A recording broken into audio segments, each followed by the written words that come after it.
Thank you. All right, so I don't need an introduction at this point.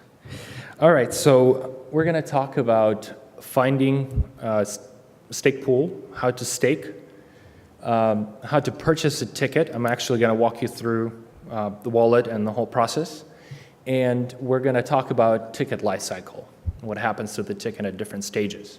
For this presentation, I will assume that you already have a wallet installed in your computer and you already have enough funds to purchase a ticket.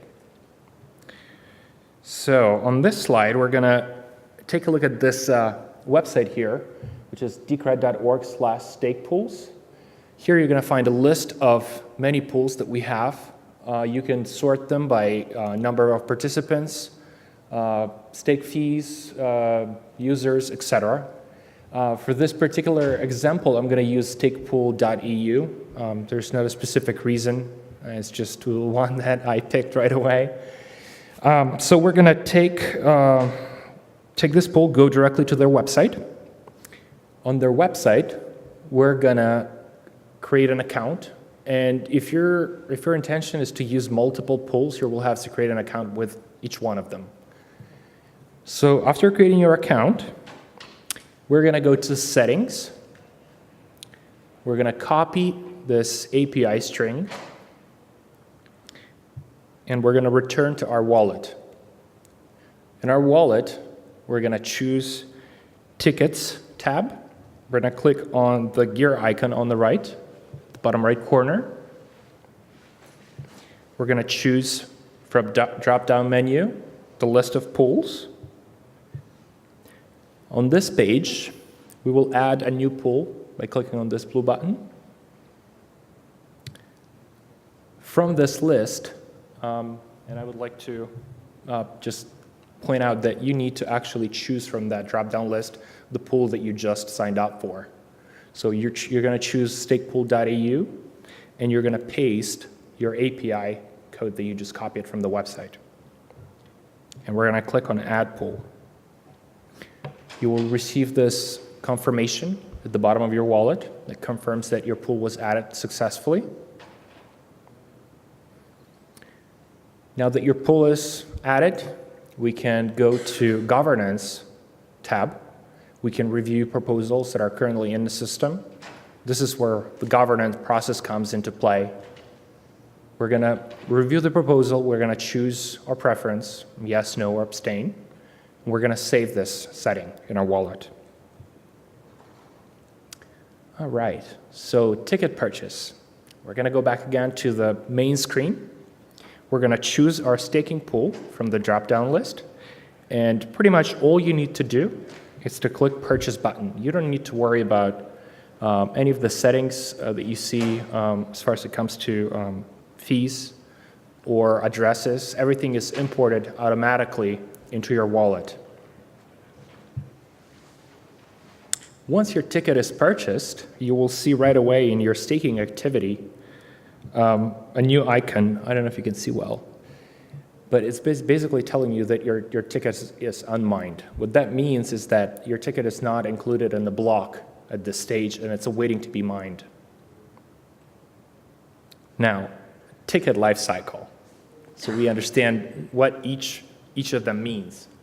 So when a ticket is unmined, like I said, this happens right away after purchasing a ticket, and it will stay in this stage for up to 5 minutes. The Decred block's time span is 5 minutes. So as soon as we include this ticket in the pool, in the block, it becomes immature. That means that for approximately 256 blocks, which is equivalent to approximately 20 hours, it's not going to be able to vote in any of the proposals. Now, when your ticket goes live, that's where it can vote at any time.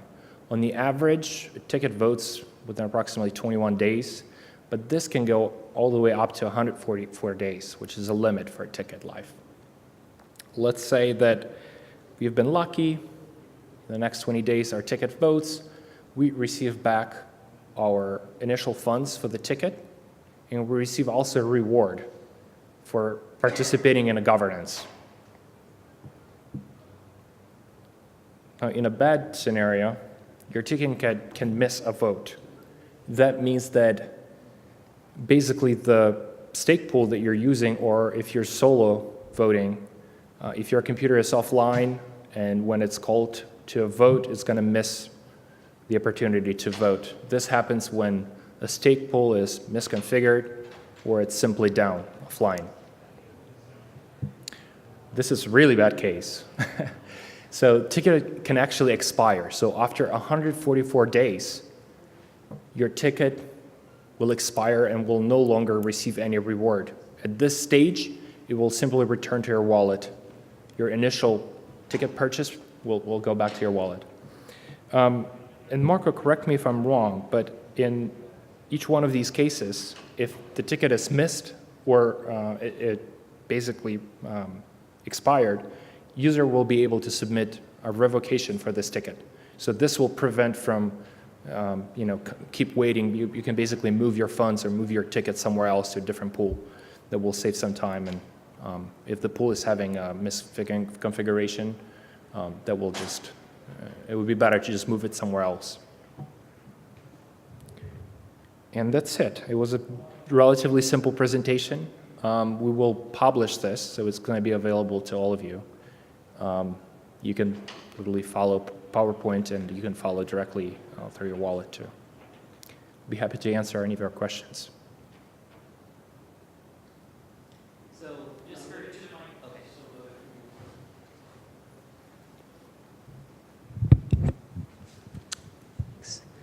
So just for clarification there, when a ticket becomes missed or expires, the user can initiate a revoke. Doesn't that return the funds they used originally to, or unlock the funds they used originally to purchase the ticket? You mentioned something about moving the ticket, but is it just unlocking the funds, or are you able to move the ticket somewhere else? No, you're not going to be able to move the ticket somewhere else. What it does, it unlocks the funds that you spent for the ticket. So the funds are returning to your wallet, period. Then it's up to you if you wanted to purchase another ticket and stake it somewhere else. Okay. All right. Thank you. You're welcome. Any other questions?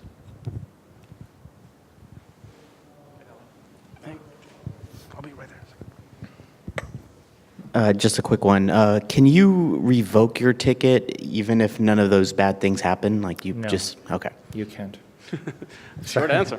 It was very simple. Yeah, I'm sorry if you covered it or whatever, but what's the reason behind having the immature period? The reason for that is basically we have a pool of 41,000 tickets in the system. That helps kind of balance new tickets in the system and the tickets that are still out there. So it's just a measure to kind of create some buffer in between the voting and the purchasing of tickets. And also just to make sure that it's like people are actually putting up a stake to make a vote, and so they're going to have at least 256 blocks. Yeah. If I may, can I expand on that a little bit? So actually one of the other reasons is that if you have a ticket that remains immature for a period of time, it also means that you don't have to deal with forking issues. So if the chain would fork, then you would have to unwind some of the state. So if it's far enough in the past, you don't have ever to worry about it. Yeah. So that's another portion of why there is a maturation period. Thank you, Marco. Any other questions? Same reason on the votes as well. The same. Yeah. I just wanted to add that. Yeah, let me, you add that. Yeah, the same maturity period also applies when the vote is cast as well. So there's a 256 block waiting period for the same network security reasons. So you don't have to worry about forking, essentially, and then spending funds that maybe are affected by that fork. And just to build on top of that, in your wallet, you will be able to see right away when your ticket votes, basically. But you'll see those funds, like he just mentioned, locked, so for a period of like 20 hours.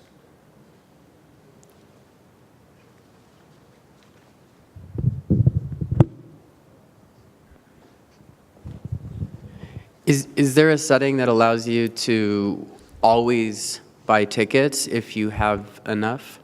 Yes, so in that case, you would have to use solo mining. What I mean by that, you would have to run a node on your computer, And at the bottom of that screen, let's see if I can go back really quickly.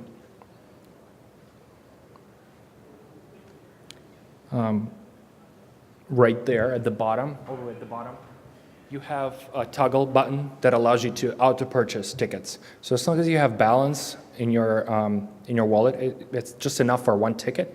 You can literally keep it open 24/7 and don't ever worry about it. It will eventually repurchase the ticket as soon as possible. Does anyone have any more questions? All right. Other questions? No? Let's give Dennis a big round of applause. Thank you.